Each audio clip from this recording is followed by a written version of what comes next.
A box left behind by her grandmother, a note that warned her, but Nina didn't listen.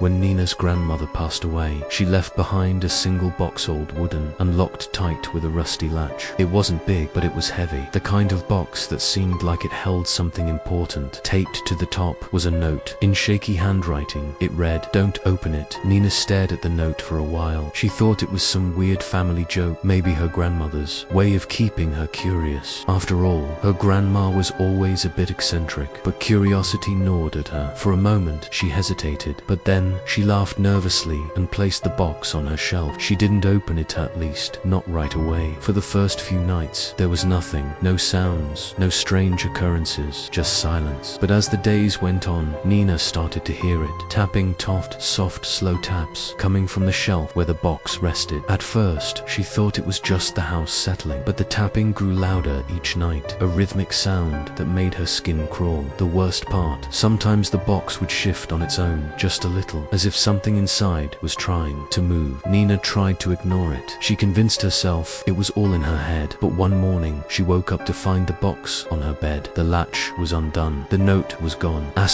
Panic surged through her chest. She quickly locked the box again and shoved it in her closet, hoping to forget about it. But that night, the tapping came again. It was louder now, sharper, and this time, it wasn't coming from the shelf. It was coming from inside the closet. Her heart pounded in her chest as she walked to the closet, dreading what she might find. She opened the door, and there it was, the box, sitting in the middle of the floor, the lid slightly cracked open. A chill ran down her spine. She didn't want to look inside, but something pulled her closer. She hesitated for a moment, then slowly peered into the darkness inside the box. It was deeper than it should have been, like a void that stretched beyond the box itself. A whisper slipped out, so faint, so cold. "Thank you." The lid slammed shut with a force that shook the room. Nina screamed, but it was too late. Before she could run, something grabbed her ankle, yanking her to the ground. She tried to pull free, but the grip was too strong. She never made it out of the room. Now, the box sits quietly again, resting on the shelf, waiting, silent, for the next person who won't listen.